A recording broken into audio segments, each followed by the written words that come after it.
ప్రస్తుతం లైవ్‌లో ఒక సంఘటన చోటు చేసుకుంది. తనూజాతో 2 డేస్ నుంచి కూడా భరణితో మాట్లాడట్లేదంట. ఇక ఇందులో భాగంగా భరణి తనూజ దగ్గరికి వెళ్లి, "ఎందుకు నాన్న నువ్వు నాతో మాట్లాడట్లేదని" అడిగితే, "అది కాదు నాన్న, ఆ రోజు ఏదైతే కిచెన్‌లో అన్ని పనులు చెప్తున్నప్పుడు తను ఎవరు ఏం పనులు చేయలేదని డిమాండ్ పవన్ విన్నప్పుడు, నేను కిచెన్ మానిటర్‌గా ఎవరుండాలనుకుంటున్నారని అన్నప్పుడు హ్యాండ్ రైజ్ చేశారు అందరూ. కానీ నువ్వెందుకు హ్యాండ్ రైజ్ చేయలేదు నాన్న అంటే, అరే పిచ్చి నేను హ్యాండ్ ఎందుకు రైజ్ చేయలేదంటుంటే, ఒకవేళ నేను నీతో పాటు హ్యాండ్ రైజ్ చేశాననుకో, తప్పకుండా వాళ్ళలో కిచెన్ మానిటర్ నాకే ఇస్తారు. అందుకనే నేను హ్యాండ్ రైజ్ చేయలేదు. ఆ కిచెన్ మానిటర్ నీకివ్వాలని చెప్పే నేను హ్యాండ్ రైజ్ చేయలేదురా! నువ్వు అలా ఎలా అనుకుంటావు? నీ మీద ఒట్టుగా అసలు నేను అలాగ అనుకోలేదు నాన్న. నేను నీకు ఎందుకు సపోర్ట్ చేయకుండా ఉంటాను చెప్పు అంటూ భరణి తనూజకి నచ్చచెప్పే ప్రయత్నం చేశారు.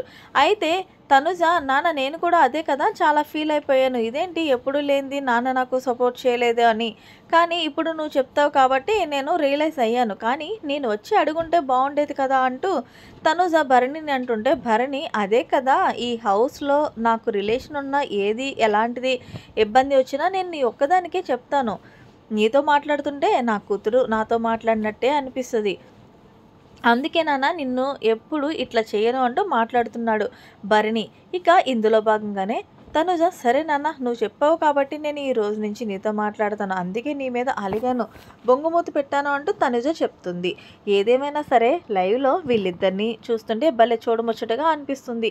మొత్తానికి 2 రోజుల నుంచి తనుజ మాట్లాడట్లేదని భరణి గారైతే చాలా ఫీల్ అయిపోయారు.